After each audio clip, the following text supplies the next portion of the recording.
जो आज आपकी क्लास है ये, और जो नेक्स्ट क्लास होगी, इस पे हम सिर्फ स्क्रिप्ट पर काम करेंगे ताकि आप लोगों को थोड़ा स्क्रिप्ट देखना आ जाए।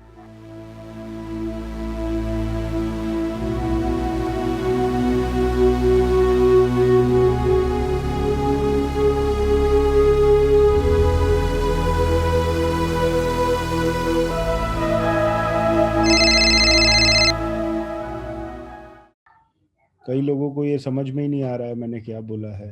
फर्स्ट क्लास, इससे पहली क्लास में मैंने कस्पल सबलॉर्ड को स्टडी करना आप लोगों को बताया था, but still you people are confuse कि इसमें किस तरीके से हाउसेस लेने हैं, किस तरीके से प्लैनेट को स्टडी करना है, वो सब चीज़ें अभी क्लियर नहीं है, तो उनको आज क्लियर कर देते हैं। तो कस्पल सबलॉर्ड, जिसको कि उप नक्षत्र स्वामी कहते हैं, ये हाउस की स्क्रिप्ट को बताता है। ये बताता है बेसिकली आपके साथ लाइफ में ये घटनाएं घटित होंगी। ठीक है, तो इसको बनाने के लिए हम एक एग्जाम्पल लेते हैं।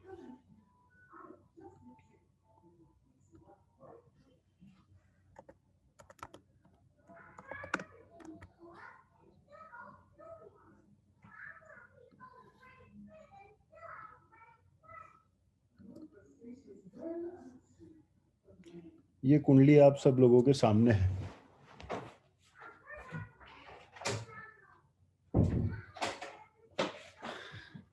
जब भी आप कोई भी कुंडली खोलेंगे, जरूरी नहीं है वो सॉफ्टवेयर कोई भी हो सकता है, तो सॉफ्टवेयर पे मत जाइएगा। तो कोई भी कुंडली आप लोग खोलते हैं तो उसमें सबसे पहले आप फर्स्ट कस्पल सबलॉर्ड जो प्लैनेट है उसको नोट कर लीजिए, कौन सा प्लैनेट है। आपका सबसे पहला काम उसको नोट कर लेना है कि यार ये देख लो ये प्लैनेट है कौन। जैसे यहां पर इस कुंडली के अंदर, ये रेफरेंस के रूप में आपके पास कुंडली रहेगी, तो आप अपने चार्ट्स पर उस पर काम कर सकते हो। तो मान लीजिए ये फर्स्ट यहां पर भावा लिख रहा है, फर्स्ट भावा यानी कि फर्स्ट हाउस। फर्स्ट हाउस के सामने जो पहला कॉलम है उसमें नक्षत्र लॉर्ड दिया हुआ है। हर सॉफ्टवेयर में ऐसा नहीं होता, कई सॉफ्टवेयर में आरएल होता है, देन एनएल होता है, देन एसएल होता है। यानी कि फर्स्ट हाउस का राशि लॉर्ड दे देते हैं, देन नक्षत्र लॉर्ड देते हैं, देन सब लॉर्ड देते हैं। लेकिन यहां पर डायरेक्टली पहले नक्षत्र लॉर्ड दिया है, फिर सब लॉर्ड दिया है। तो यहां पर फर्स्ट कस्पल सब लॉर्ड जो प्लैनेट निकल के आ रहा है वो जुपिटर आ रहा है, राइट। तो फर्स्ट कस्पल सब लॉर्ड इस कुंडली में जुपिटर प्लैनेट है। ठीक है, अब जुपिटर जो है इस कुंडली के अंदर, जुपिटर इस कुंडली के अंदर किस प्लैनेट के नक्षत्र में है उसको नोट कर लेंगे। अब जुपिटर इस कुंडली में मून के नक्षत्र में है। जुपिटर जो है वो चंद्रमा के नक्षत्र में है।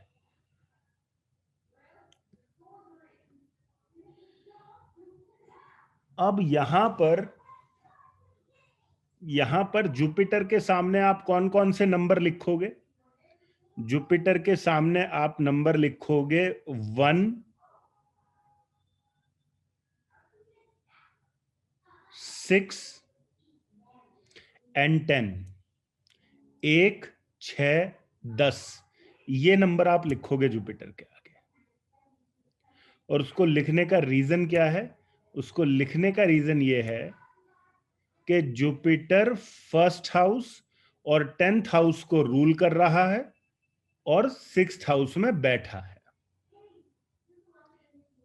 तो किसी भी प्लैनेट के आगे आप कौन से हाउसेस लिखोगे? जिन हाउसेस को वो प्लैनेट रूल करता है प्लस जिस भाव में वो प्लैनेट बैठा है। इसके बाद में आप जुपिटर का नक्षत्र लॉर्ड लेंगे, वो दिखाई दे रहा है मून। तो मून यहां जो रूल कर रहा है वो 5वें भाव को कर रहा है, 5th हाउस को।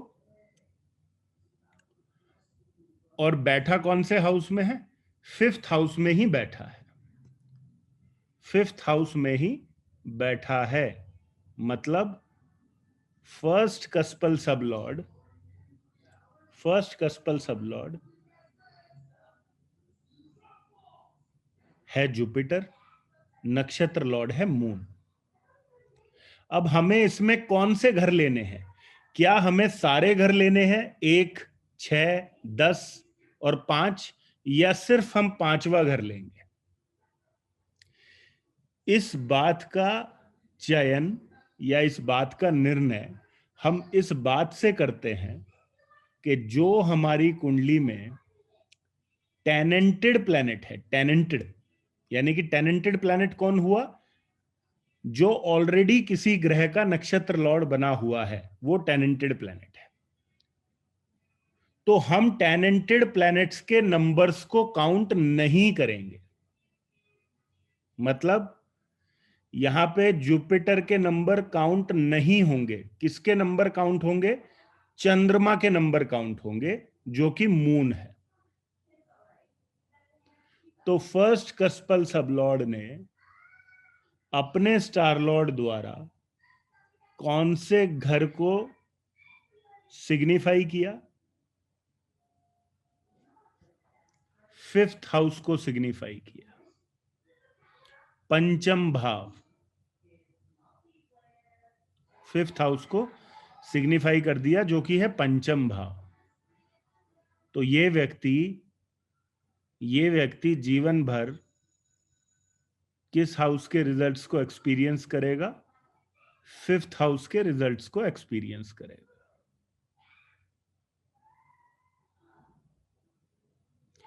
फर्स्ट कस्पल सबलॉर्ड जुपिटर था। जुपिटर एक टेनेंटेड प्लैनेट था। नक्षत्र लॉर्ड कौन हुआ? चंद्रमा हुआ। चंद्रमा ने कौन सा नंबर दिया? पांचवा नंबर दिया। अगर इन केस जुपिटर एक अनटेनेंटेड प्लैनेट होता, अरे यार पहले स्क्रिप्ट तो देख लो, हिडन हाउस कौन से होते हैं आप लोग अभी।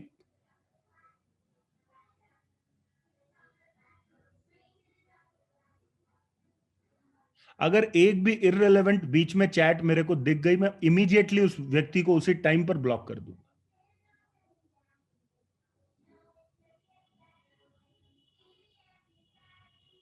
मैं कोशिश कर रहा हूं आप लोगों को क्लैरिटी देने की कि किस तरीके से आप अच्छे से अच्छे तरीके से सीख जाएं। आप बाज नहीं आते हैं बीच बीच में पॉक करने से,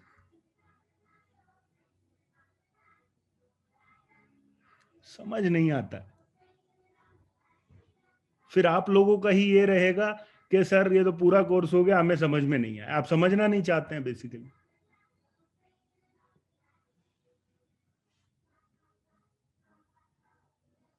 फर्स्ट कस्पल सबलॉर्ड यहां पर जुपिटर प्लैनेट था। यदि जुपिटर इस कुंडली में एक अनटेनेंटेड प्लैनेट होता, तो हम कौन से नंबर्स और लेते पांचवे के साथ? हम फर्स्ट हाउस को भी काउंट करते, सिक्स्थ को भी काउंट करते, टेंथ को भी काउंट करते। सिंपल। इस बात को दिमाग में बिठा लीजिए कि जब भी हम किसी कस्पल सबलॉर्ड को स्टडी करेंगे, तो हम सबसे पहले उसके स्टार लॉर्ड को ही देखेंगे, वो स्टार लॉर्ड कौन से नंबर दे रहा है। यदि वो प्लैनेट, अगर वो प्लैनेट एक अनटेनेंटेड प्लैनेट है, तो उस केस में हम उसके सिग्निफाई करने वाले हाउसेस को भी ध्यान में रखेंगे।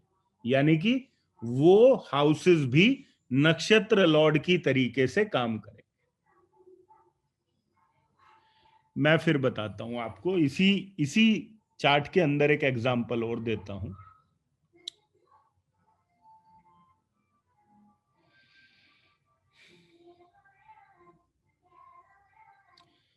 सन, मार्स,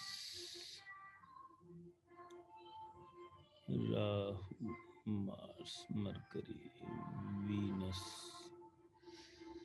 मून भी है, मरकरी भी है, जुपिटर भी है, राहु भी है, सैटर्न भी है।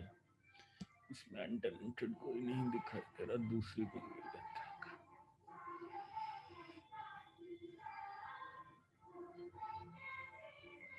ग्रंथ का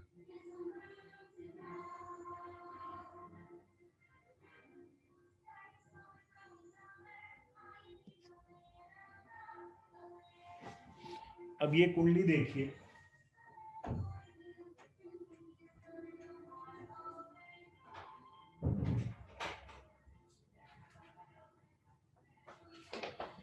ये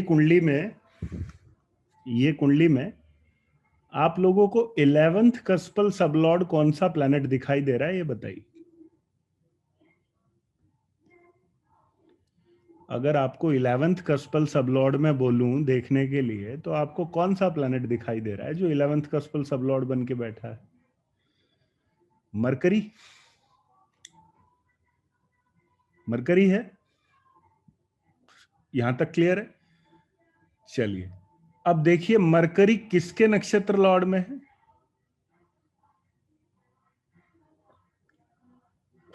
मरकरी का नक्षत्र कौन सा प्लैनेट है? सूर्य है। तो आप क्या लिखेंगे? पहले लिखेंगे मरकरी, फिर लिखेंगे सन। पहले लिखिए मरकरी, देन सन, ऐसे लिख दीजिए।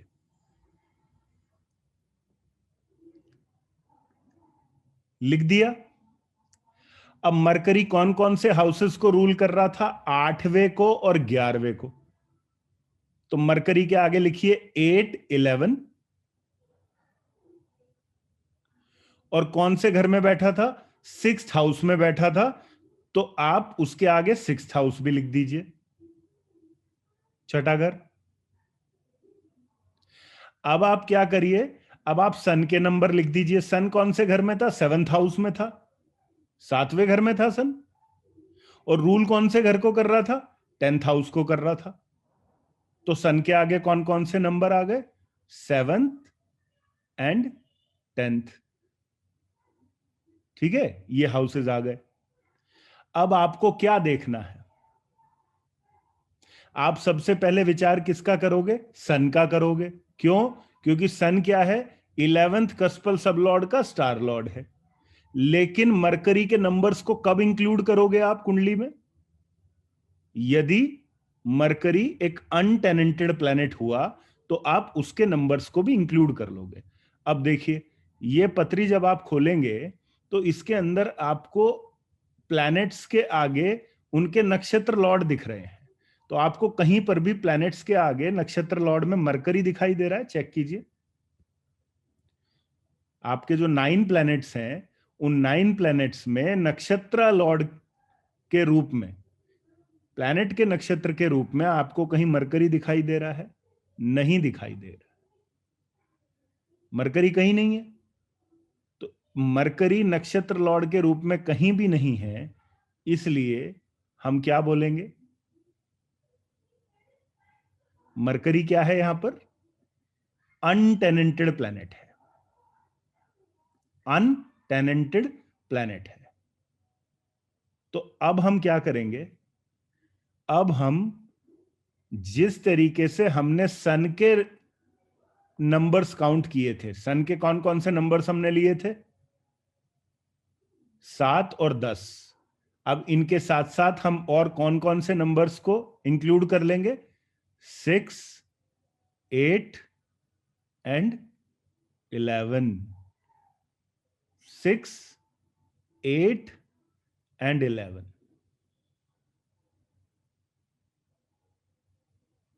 मतलब कौन कौन से घर आ गए? 6, 7, 8, 10 एंड 11। यानी कि 11th कस्पल सब लॉर्ड ने कौन कौन से नंबर्स को इन्वॉल्व कर लिया? छठे को, 8वें को, 7वें को, 10वें को, 11वें को। अगर अगर इस कुंडली में मरकरी एक अनटेनेंटेड प्लैनेट ना होता, एक टेनेंटेड ग्रह होता, तो आप कौन कौन से नंबर को कंसिडर करते? सिर्फ और सिर्फ आप दो नंबर्स को कंसिडर करते, 7वें घर को और 10वें घर को। क्लियर हो गया? ये बिल्कुल सिंपल सा कंसेप्ट है। आप जितने भी लोग कंफ्यूज हो रहे थे, अब कोई कंफ्यूजन का जरूरत नहीं है। अपनी कुंडली उठाइएगा, उसमें जिस कस्पल सबलॉर्ड को स्टडी करना है उस प्लैनेट को पिक कर लीजिएगा। उसको पिक करने के बाद उसको लिखिएगा, उसके नक्षत्र लॉर्ड को लिखिएगा। उन दोनों के सामने जो नंबर्स आते हैं उन नंबर्स को लिख दीजिएगा। अगर वो टेनेंटेड है तो उसके नंबर्स नहीं लेने हैं, डायरेक्टली उसके नक्षत्र लॉर्ड के लेने हैं। यदि वो अनटेनेंटेड है तो फिर, यदि वो अनटेनेंटेड है तो इसलिए हम क्या करेंगे, हम उसके भी नंबर्स लेंगे उसके नक्षत्र लॉर्ड के साथ में। बस इतना आपने ध्यान में रखना है, इतनी सी कहानी है बस। अब इसमें भी कंफ्यूज हो गए तो फिर बात नहीं बनेगी। इसमें कंफ्यूजन जैसा कुछ भी नहीं है। नकल तो मार सकते हैं ना आप लोग अच्छे से, सामने आपके प्लेनेट रखा हुआ है, सॉफ्टवेयर आपको दिखा देगा, उसको उठा के लिख लीजिए, उसका जो नक्षत्र लॉर्ड है उसको लिख लीजिए, उनके सामने जो नंबर्स हैं उनको लिख लीजिए। आपको समझ में आ जाएगा कि मेरा ये प्लैनेट क्या सिग्निफाई कर रहा है। इसी इसी चीज के बेसिस पर, यही इसी थ्योरी के बेसिस पर मैंने आप लोगों को जो फर्स्ट कस्पल सबलॉर्ड को स्टडी करना बताया था कि फर्स्ट कस्पल सबलॉर्ड जब आपके कौन कौन से नंबर्स देगा आपकी कुंडली में, तो आपको जीवन में उन उन फलों की ज्यादा इन्वॉल्वमेंट मिलेगी, या आप जीवन भर उन घरों के अंदर इन्वॉल्व रहोगे। मतलब यदि आपकी कुंडली में फर्स्ट कस्पल सब लॉर्ड का स्टार लॉर्ड 10वां घर दिखा रहा है, 10th हाउस दिखा रहा है, तो आप कहेंगे ये व्यक्ति करियर ओरिएंटेड है, ये अपने करियर में लगा रहेगा। यदि 9th दिखा रहा है तो आप उसको आइडियल बोलेंगे। 11th दिखा रहा है तो आप उसको एम्बिशियस बोलोगे, महत्वाकांक्षी बोलोगे, उसको थोड़ा सा आप जो है वो सोशल सर्कल में लिप्त रहने वाला भी बोलोगे। तो एक्चुअल में क्या है, फर्स्ट कस्पल सबलॉर्ड आप लोगों की कुंडली में जिन हाउसेस को सिग्निफाई करेगा, उन हाउसेस के जो सिग्निफिकेशंस होंगे वो जीवन भर आपको एक्सपीरियंस होते रहेंगे, आप उनको एक्सपीरियंस करते रहो, आपका सामना होगा उनसे। ये हमने किस के बारे में बात करी थी, फर्स्ट कस्पल सबलॉर्ड के। तो उसी उसी के बेसिस पर हमने किसी की शरीर का निर्णय भी किया था कि अगर फर्स्ट कस्पल सबलॉर्ड मान लीजिए 6ठा घर दिखा रहा है तो व्यक्ति शरीर से बीमार हो सकता है। अगर 8th दिखा रहा है तो शरीर से कष्ट हो सकता है। यदि 12th दिखा रहा है तो उसका हॉस्पिटलाइजेशन हो सकता है, उसको वीकनेस हो सकती है। तो जितने भी नेगेटिव हाउसेस ये शो करेगा, आपकी हेल्थ जो है वो उतना ही ज्यादा सफर कर सकती है। जितने पॉजिटिव हाउस शो करेगा उतनी ही आपकी हेल्थ जो है वो ठीक रहेगी।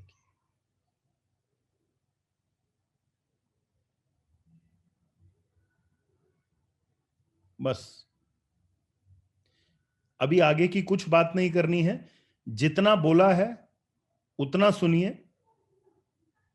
और अब मुझे लगता है कि आप कस्पल सबलॉर्ड कैसे निकालना है, कैसे उसका प्लैनेट देखना है, नक्षत्र लॉर्ड लिखना है, उनके कौन कौन से नंबर्स होंगे आप लिख सकते हैं। फर्स्ट कस्पल सबलॉर्ड आप लोग स्टडी कर चुके हैं।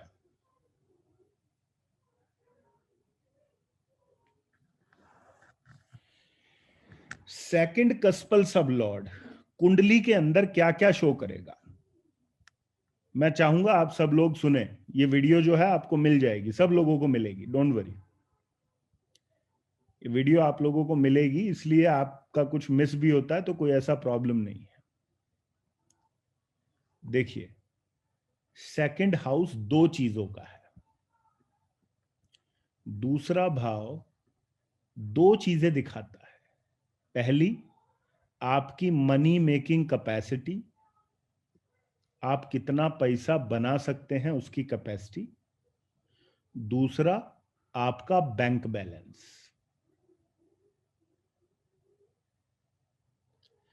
आपके पास नगद धन की स्थिति कैसी रहेगी और आपका रुपया पैसा बनाने का स्थिति कैसा रहेगा।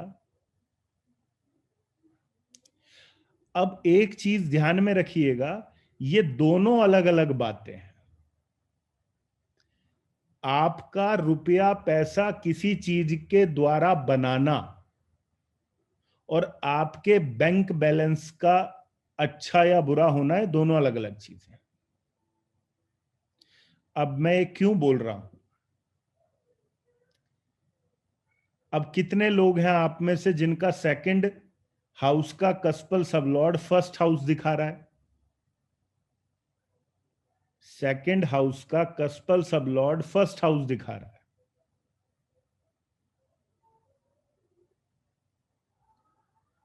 मुझे लगा था आप सब लोग कुंडलियां ले लेके बैठते होंगे। ठीक है, चलो, जिसका भी दिखा रहा है अब सुनिएगा। अब फर्स्ट हाउस किस चीज का होता है बताइए। फर्स्ट हाउस कौन है आपके लिए, फर्स्ट हाउस कौन है बताइए। आप खुद है ना, सेल्फ है। तो यदि सेकंड कस्पल सबलॉर्ड फर्स्ट हाउस दिखा रहा है तो हम क्या बोलेंगे, हम दो सेंटेंस बोलेंगे। पहला तो ये कि इस व्यक्ति को भली भांति पता है पैसा कैसे बनाना है, he knows how to make money. पहली प्रिडिक्शन, पहली प्रिडिक्शन ये होगी कि he knows how to make money, इसको पता है पैसा कैसे बनाना है। लेकिन दूसरी प्रिडिक्शन क्या है, इस व्यक्ति का बैंक बैलेंस कमजोर हो सकता है।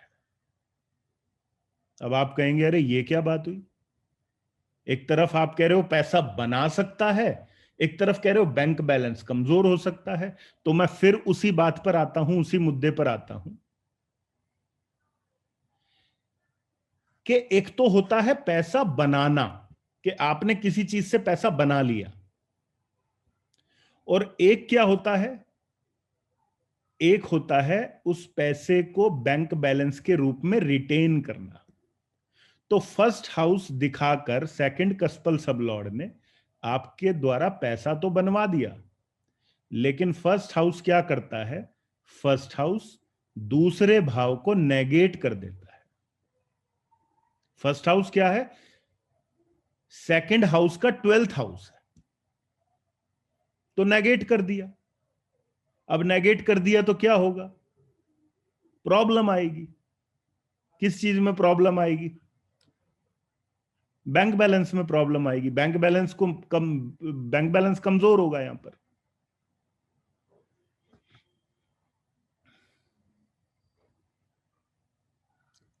अब यही, यदि सेकंड कस्पल सबलॉर्ड दूसरा घर दिखाता है, सेकंड हाउस,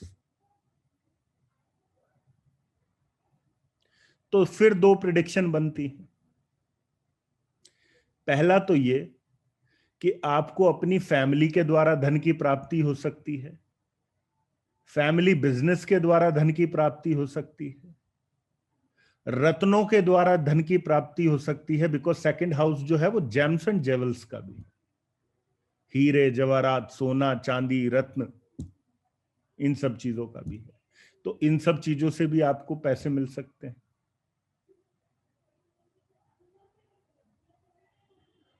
और बैंक बैलेंस के लिए क्या कहेंगे यहां पर, इस व्यक्ति का बैंक बैलेंस मजबूत होगा, he will have a strong bank balance. क्यों, क्योंकि सेकंड कस्पल सबलॉर्ड ने यहां पर किस हाउस को सिग्निफाई किया है, खुद को सिग्निफाई किया है। एक बात को ध्यान रखिएगा, दिमाग में डाल लीजिएगा, जब भी कोई प्लैनेट, जब भी कोई प्लैनेट किसी भाव का कस्पल सबलॉर्ड बनता है और वो उसी हाउस को सिग्निफाई करता है, तो इससे क्या होता है, इससे वो हाउस स्ट्रेंथन हो जाता है। हमने फर्स्ट कस्पल सबलॉर्ड जब फर्स्ट हाउस दिखाता है तो हमने किस बारे में बात की थी कि यदि आपके फर्स्ट कस्पल सबलॉर्ड ने फर्स्ट हाउस दिखाया तो ये किस चीज को स्ट्रॉन्ग करेगा, बताइए, बॉडी को स्ट्रॉन्ग करेगा, शरीर को।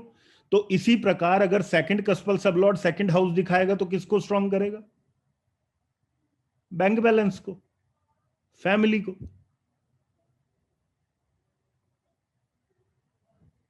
ठीक। सेकंड कस्पल सबलॉर्ड दूसरे भाव का उपनक्षत्र स्वामी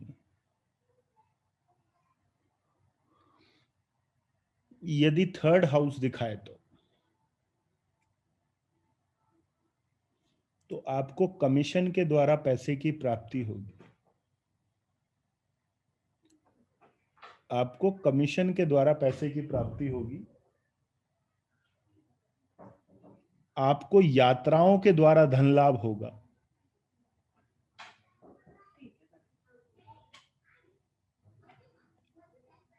यात्राओं के द्वारा धन लाभ होगा।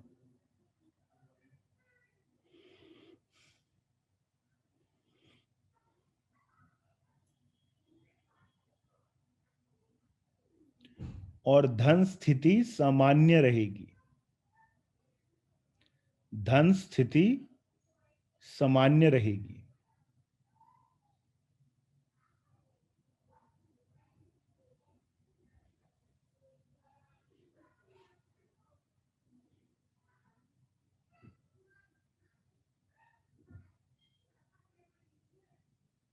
चौथा घर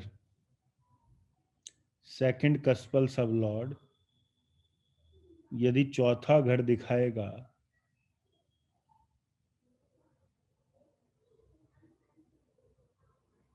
तो प्रॉपर्टी के द्वारा, व्हीकल्स के द्वारा, मां के द्वारा, भूमि के द्वारा, वास्तु भी हो सकता है, इन सब चीजों के द्वारा आपको धन की प्राप्ति होगी। और बैंक बैलेंस के लिए क्या कहेंगे, ये व्यक्ति अपने धन को भूमि संबंधित या प्रॉपर्टी संबंधित या अपने लग्जरी के लिए उसका व्यय करेगा।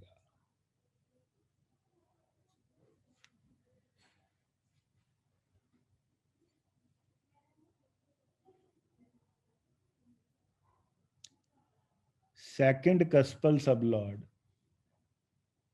यदि फिफ्थ हाउस को दिखाए, पंचम भाव को,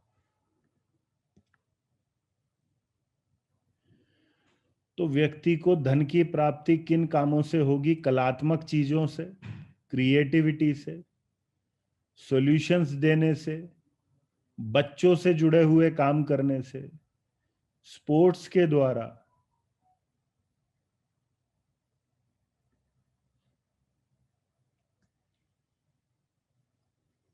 लेकिन ये खराब धन स्थिति को दिखाता है, ये खराब नगद धन की स्थिति को दिखाता है। क्यों? क्योंकि पंचम भाव किसको नेगेट कर रहा है, छठे घर को नेगेट कर रहा है।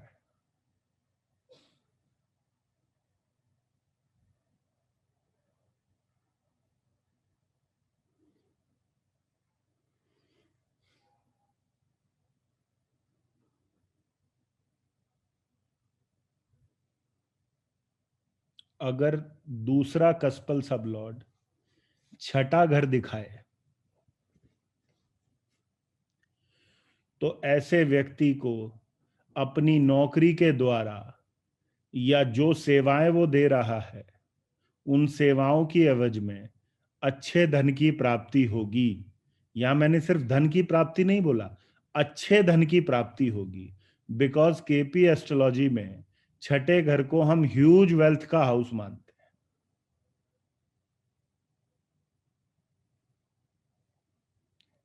It is the house of huge wealth, मोटा पैसा।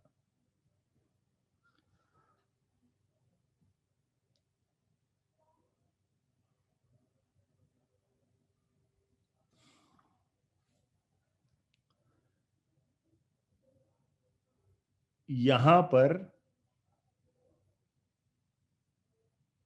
छठे घर में जब होता है तो ऐसा आदमी लोन देकर भी पैसे का लाभ कमाता है। लोन देकर भी कैसे? जो फाइनेंसर लोग होते हैं वो क्या करते हैं, ब्याज पे पैसा दे देते हैं, उधार दे देते हैं और फिर उसका ब्याज लेते हैं।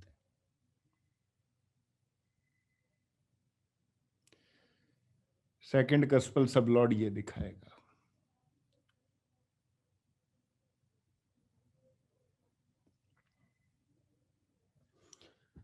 सेकंड कस्पल सबलॉर्ड यदि सेवंथ हाउस को दिखाए तो किसके द्वारा धन की प्राप्ति होगी? सातवें घर के द्वारा धन की प्राप्ति होगी। सातवें घर में कौन आता है? व्यापार आता है, वाइफ आती है, बिजनेस पार्टनर आता है। समझ रहे हैं? तो ये सेवंथ हाउस को लेकर है। यहां पर भी धन स्थिति सामान्य रहेगी।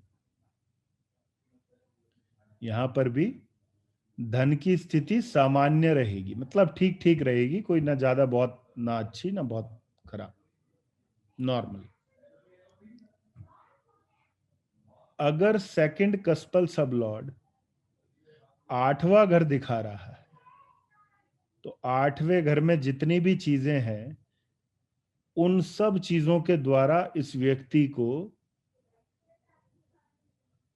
धन की प्राप्ति होगी।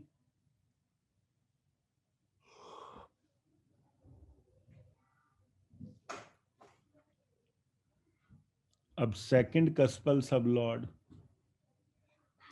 आज मैं एक बड़ी इंपॉर्टेंट चीज आपको बताऊंगा आठवें घर को लेकर।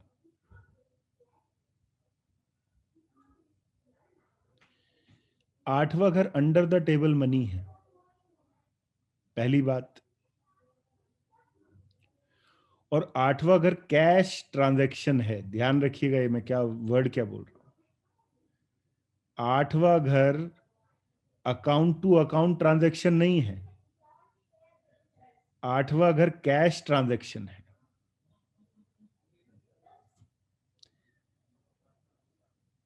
आठवां घर इलीगल एक्टिविटीज का भी होता है। आठवां घर ज्योतिष का भी है, इलीगल एक्टिविटीज का भी है।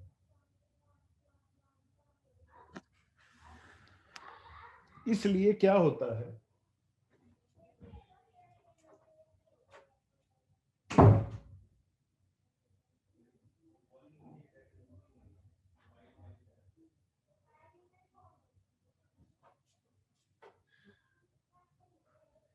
इसलिए आठवां घर जो है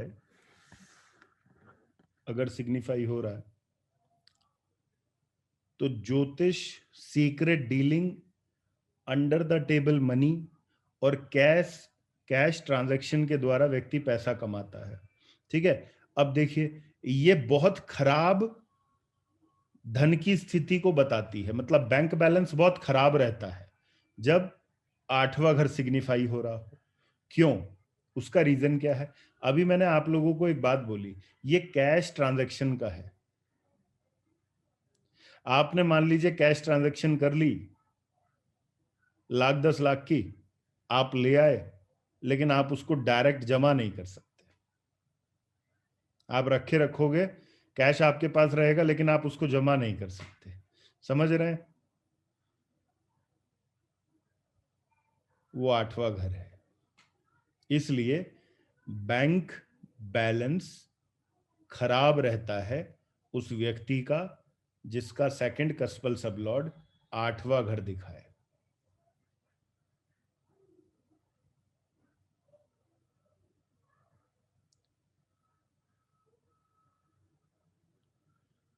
अब आप एक चीज देखिए,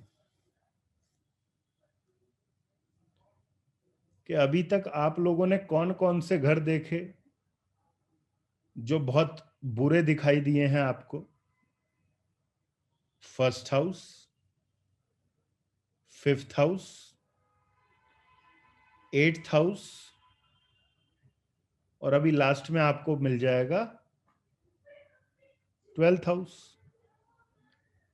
ये सबसे डैमेजिंग घर है जब भी आप बैंक बैलेंस की बात करते हैं।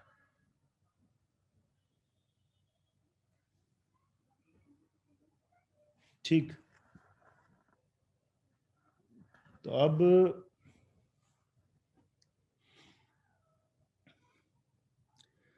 खैर जब ये मैं कंप्लीट कर लूंगा तो आप लोग चिंता मत करिए, क्योंकि यहाँ पे बहुत से जो अपने भाई बंधु हैं वो 5 8 12 लेकर बैठे होंगे सेकंड कस्पल सब लॉर्ड में, या 1 5 8 जैसे नंबर लेकर बैठे होंगे, या 5 12 जैसे नंबर लेकर बैठे होंगे, या लेट से 8 12 जैसे लेकर बैठे होंगे।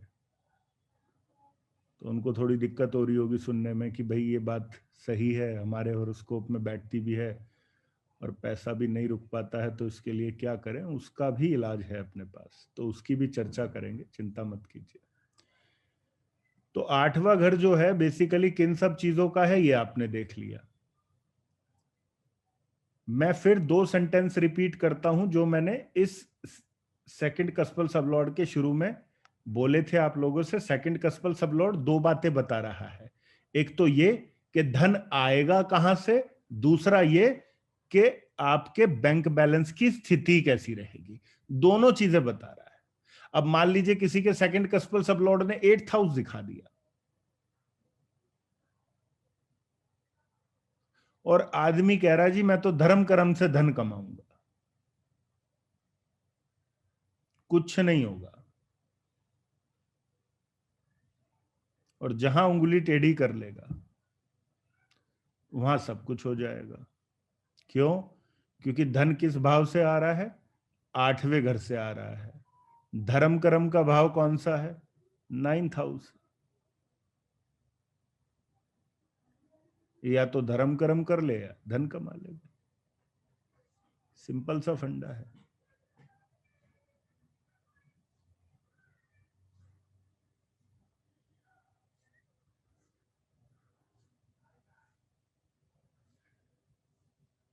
अब जितने भी लोग अब 9th यदि आ रहा है, सेकंड कस्पल सबलॉर्ड यदि 9th देता है, तो आपको 9वें भाव के द्वारा धन की प्राप्ति होगी। 9th हाउस पिता का भी है। 9th हाउस टीचिंग से भी जुड़ा हुआ है। 9th हाउस काउंसलिंग से भी जुड़ा हुआ है।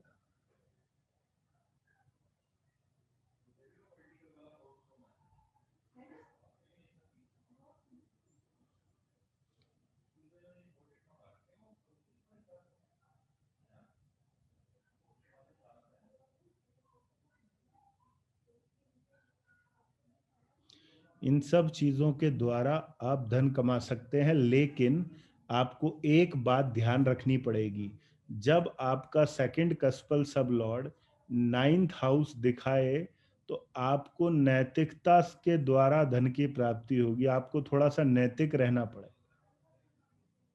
अब बहुत से लोगों के दिमाग में आ रहा होगा, सर हमारे चार्ट में तो नैतिकता से भी धन दिखाता है कुंडली, और अनैतिकता भी शो करती है कि ये भी हमें करना है, तो ऐसे में हम तो फंस गए, ना इधर के रहे ना उधर के रहे। ठीक है, तो उस केस में आप कैसे डिसाइड करोगे उस पर भी बात करेंगे, लेकिन अभी नहीं। अभी पहले समझ लें चीजों को कि ये कस्पल सब लॉर्ड क्या करेगा। अच्छा, अब सेकंड कस्पल सब लॉर्ड यदि 10th हाउस दिखाए, दशम भाव दिखाए, क्या लगता है?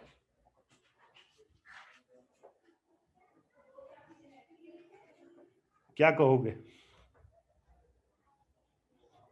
अच्छा है बुरा है?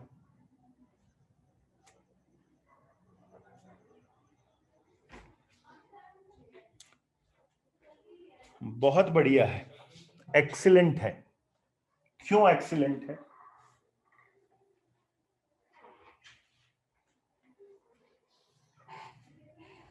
क्यों एक्सीलेंट है? क्योंकि इस दुनिया में आप कोई ना कोई प्रोफेशन तो करोगे ही करोगे, आपको कोई ना कोई काम तो करना ही करना है। और यदि आपकी कुंडली आपसे ये प्रॉमिस कर दे कि भाई तू सिर्फ काम कर, पैसा तो तेरे पास आएगा ही आएगा, इससे बढ़िया क्या है आपके लिए, बताइए।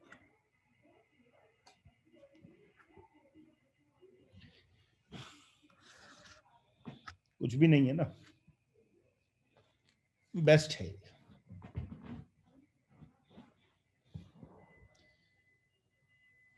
इसलिए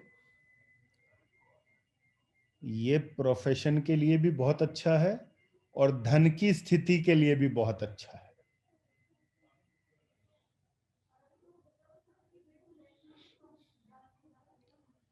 इनफैक्ट ऐसे लोगों का स्टेटस भी होता है।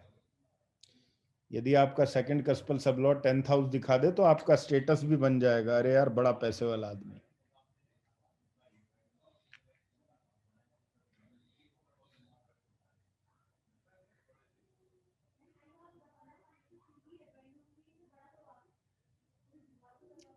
सेकंड कस्पल सब लॉर्ड 11th हाउस दिखाए तो ऐसे व्यक्ति को अपने मित्रों से आर्थिक सहायता प्राप्त होती है, अपने सोशल सर्कल से आर्थिक सहायता प्राप्त होती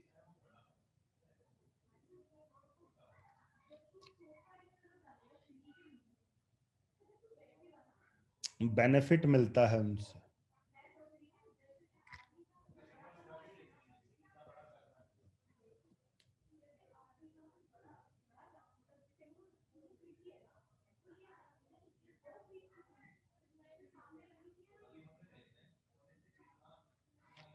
ठीक है जी।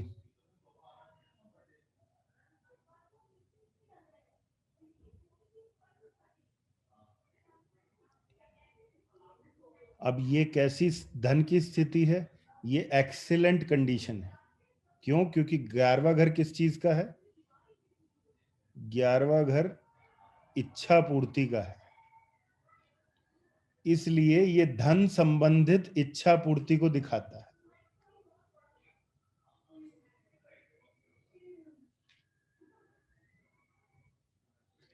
और लास्ट में आया कौन सा हाउस? 12वां घर। अब पैसा कैसे आएगा? इन्वेस्ट करोगे तो आएगा, फॉरेन कंट्री जाओगे तो आएगा, चैरिटी करोगे तो आएगा, एक्सपोर्ट इंपोर्ट करोगे तो आएगा, हॉस्पिटल से जुड़ा काम करोगे, जेल से जुड़ा हुआ काम करोगे तो आएगा।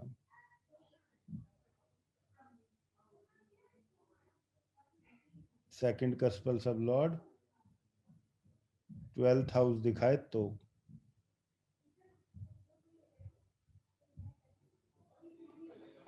अब आप मेरे को बताइए, अच्छा अगर धन की स्थिति की बात करें, बैंक बैलेंस की बात करें, तो ये बहुत नेगेटिव हाउस है। क्यों? क्योंकि 12th हाउस लॉसेस भी दिखा रहा है। एक्चुअली इन्वेस्टमेंट एक बहुत अच्छा शब्द है, लेकिन इन्वेस्टमेंट भी कहीं ना कहीं बैंक बैलेंस की हानि करता है। पूछिए क्यों? क्योंकि अगर आप किसी भी चीज में इन्वेस्ट करते हैं तो आपको अपना बैंक बैलेंस लूज करना पड़ता है। आप प्रॉपर्टी लेंगे, खर्चा करेंगे,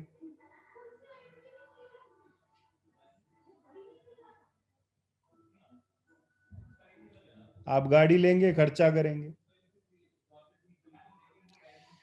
लेकिन जब सेकंड कस्पल सब लॉर्ड 12th हाउस दिखाए तो आप इन्वेस्टमेंट एक चीज में कर सकते हैं, बैंक एफडी में कर सकते हैं। अब आप कहेंगे कि सर यहां पे कहां लॉस हुआ पैसा? यहां पर भी आपका पैसा लॉस होता है अगर टेक्निकल टर्म्स में बात करें तो। क्यों? क्योंकि बैंक बैलेंस कौन सा पैसा है? बैंक बैलेंस वो पैसा है जिसके लिए आपको कोई अनुमति नहीं चाहिए, आपका मन किया आपने निकाला, खर्चा किया, छोड़ दिया। आप जब एफडी कराते हैं तो क्या होता है, आपका पैसा खर्च हो जाता है और वो लॉक हो जाता है एक पर्टिकुलर टाइम पीरियड के। आप ये नहीं है कि आप कुछ सामान खरीदने चले गए, वो बोल रहे हो यार मेरे पास 10 लाख की एफडी पड़ी है, मैं 10 लाख की एफडी से खरीद लेता हूं। सबसे पहले उस एफडी को भंग होना पड़ेगा, उसको खत्म होना पड़ेगा, तब आप इस स्थिति में आओगे कि उस चीज को खरीद पाओ। इसलिए वो भी आपका बैंक का पैसा नहीं है, ध्यान रखिएगा। अब आप एक बात तो समझ गए कि अगर बैंक बैलेंस की बात करें तो बैंक बैलेंस किनके पास होगा? जिनका सेकंड कस्पल सबलॉर्ड कौन कौन से घर दिखाए? 2, 6, 10, 11। 11 भी लिख दो भाई, 11 से क्या दुश्मनी?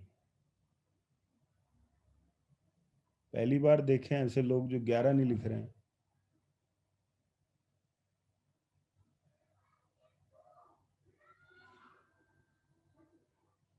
या तो आप पूर्णतः फकीर व्यक्ति हैं जो 11 नहीं लिख रहे। तो ये वो घर हैं, ये वो घर है जो कहीं ना कहीं आपके बैंक बैलेंस को मजबूत दिखाते हैं। यानी कि अगर आप किसी के सेकंड कस्पल सबलॉर्ड में इन घरों को देखें या इनकी मजबूती देखें तो आप समझ जाइएगा ये सामने जो व्यक्ति खड़ा है इसका बैंक बैलेंस बहुत स्ट्रांग होने वाला है। दूसरी तरफ आपको पहला घर दिखे, आपको पांचवा घर दिखे, आपको आठवां घर दिखे और आपको 12वां घर दिखे, तो क्या होगा? इस व्यक्ति की तो वो स्थिति है कि ये शायद आपसे ही मांग ले, लाओ भाई दे दो, काम ही नहीं चल रहा है, जीरो है बैंक बैलेंस, कुछ नहीं है। आगे दशा में आप देखोगे कि जब दशा में बहुत स्ट्रांगली 1, 5, 8, 12 इस तरीके के नंबर जब ऑपरेट करते हैं तो आदमी बैंकरप्सी की तरफ आ जाता है, कुर्की जिसको बोलते हैं।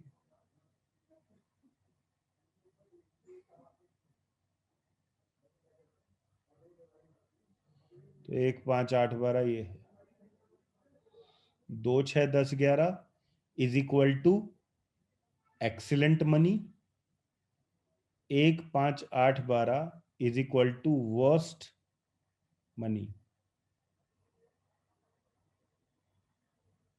अभी तक सब लोगों ने रगड़ दिया होगा अपने सेकंड कस्पल सब लॉर्ड को, ये हाउस दिखा रहा है, वो हाउस दिखा रहा है, अच्छा है तो 5 आ गया, अरे यार 8 आ गया, फिर कहीं छठा और 10वां दिखा, वो फिर से जान आ गई। जैसे कोई व्यक्ति सांस ना आ रही और उसको सिलेंडर मिल जाए ऑक्सीजन, बिल्कुल वैसी हालत होती है। तो 5, 8 देख लो तो लगता है सांसें रुक गई, 6, 10 या 2, 11 दिख जाए तो लगता है फिर से चीजें चालू हैं। तो बेसिकली यहां पर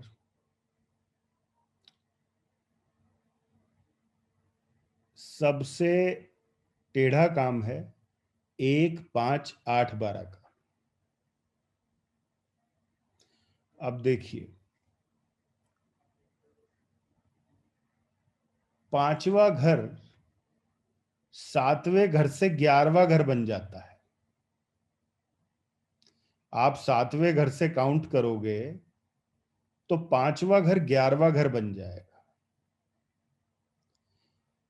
आप 7वें घर से काउंट करोगे तो 8वां घर दूसरा घर बन जाएगा। और जब आप 7वें घर से काउंट करोगे तो 12वां घर क्या बन जाएगा? छठा घर बन जाएगा। 7वां घर कौन होता है? 7वां घर है पत्नी, वाइफ या हस्बैंड।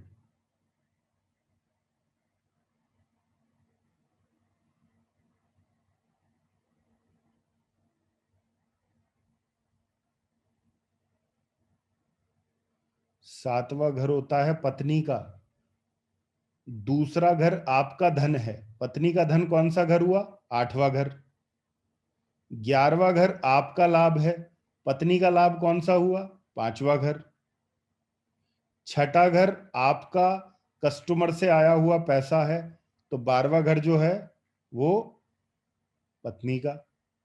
अब ऐसे में जब आपकी हालत बहुत खराब है, तो आप सब लोग अपने धन को पूर्णतः अपने पार्टनर के अकाउंट में ट्रांसफर कर दीजिए और खुद फक्कड़ हो जाइए बैंक बैलेंस के तौर पर। बैंक बैलेंस को जीरो कर दीजिए, वाइफ का भर दीजिए। अब यहां पे जितने भी लोग ये कॉम्बिनेशन ज्यादा लेकर बैठे थे, 1 5 8 9 12 इस तरीके के, नौ गलती से बोल दिया मैंने, 1 5 8 12, इस प्रकार से जितने भी लोग अभी ये लेकर बैठे हैं, वो इस बात को अभी के अभी कंफर्म करके बता दें उनके अकाउंट में पैसा नहीं होता होगा, लेकिन उनके पार्टनर के अकाउंट को कभी भी खंगाल के देख लो, उसमें पैसा आपको मिल जाए, मिलेगा।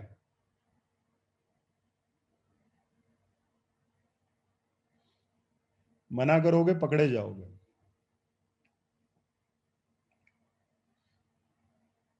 अब यहां पर कई लोग ये बोलेंगे, अरे सर यहां तो मैं भी 5 8 12 हूं और पत्नी भी 5 8 12 है।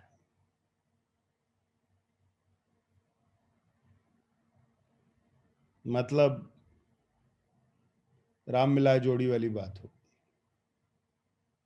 अब क्या करेंगे? हम जब स्टार्टिंग में मैथमेटिक्स पढ़ते थे, तो हमें सबसे पहले जब प्लस माइनस हम सीख रहे थे, तो हमें एक चीज बताई गई थी कि माइनस माइनस क्या हो जाता है? प्लस हो जाता है। तू भी बढ़िया, मैं भी बढ़िया। ठीक है।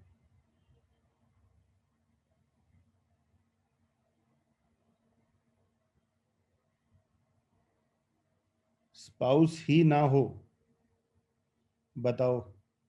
अब ये एक और समस्या खड़ी हो गई कि स्पाउस नहीं है। देखिए, इस जीवन में हर आदमी ने कभी ना कभी विचार जरूर किया होता है कि मैं शादी करूंगा। आपने जीवन में जब कभी किसी का भी विचार किया है, आप एक काम कीजिए, आप उनकी पिक्चर लाइए, मन से उनको स्पाउस मानना शुरू कर दीजिए। ठीक। वहां पर कुछ, कोई ऐसा पिगी बैंक टाइप कुछ ऐसा रख दीजिए और बोल दीजिए भाई ये आपके नाम का मैं दे रहा हूं। ठीक है, हो जाएगा।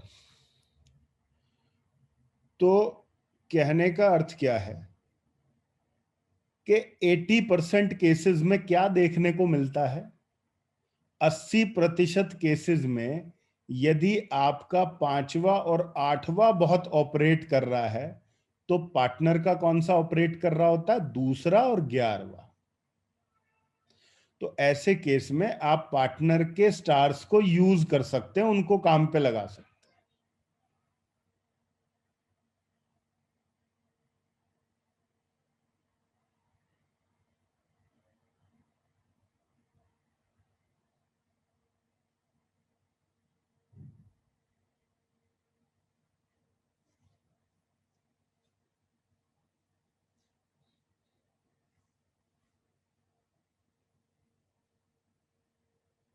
तो इनको आप काम पर लगा दीजिए।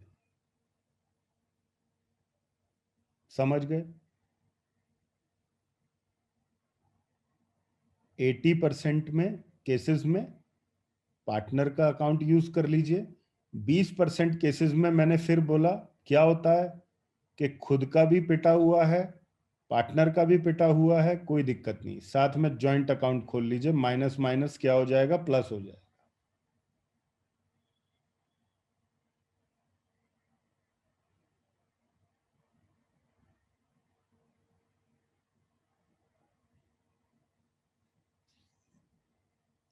सेकंड कस्पल सबलॉर्ड और मैप दोनों अलग अलग चीजें हैं।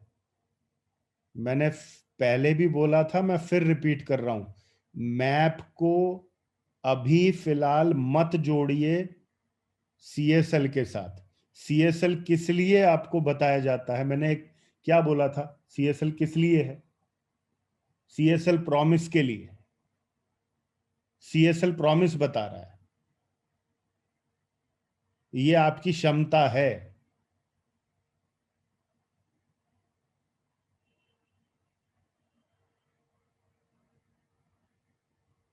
ये सीएसएल आपका पोटेंशियल बता रहा है, आपके प्लैनेट्स का पोटेंशियल बता रहा है, आपकी क्षमता बता रहा है, वो सीएसएल का काम।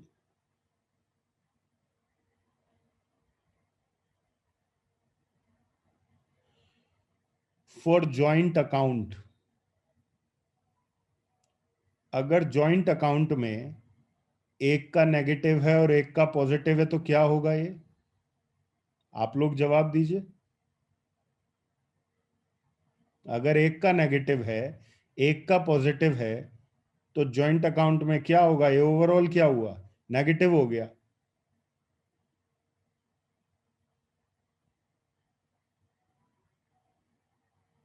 एक का नेगेटिव और दूसरे का पॉजिटिव,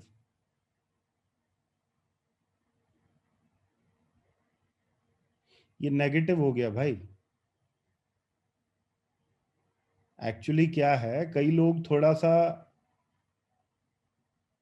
उनको भगवान ने चतुराई दी होती है, परमात्मा ने, खैर दी नहीं होती, वो अपने आप डाल लेते हैं।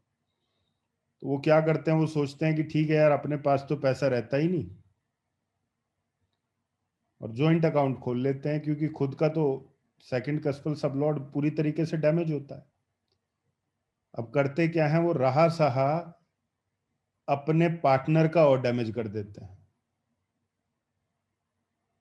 मतलब पहले तो वही तरस रहे थे कि एटीएम जब अंदर डालूं तो कुछ निकल जाए, उसके बाद में बेचारा पार्टनर भी ऐसी तरसना शुरू कर देता है, यार मेरे पास पहले तो पैसे रहते थे, अब तो वो भी नहीं बचना शुरू हो गया। इसलिए सबसे पहले ये देखिए कि पोटेंशियल किसके चार्ट में है, उसको यूज करिए। मैंने आपको पहले दिन से एक बात कही, एस्ट्रोलॉजी प्रिडिक्शन की साइंस नहीं है।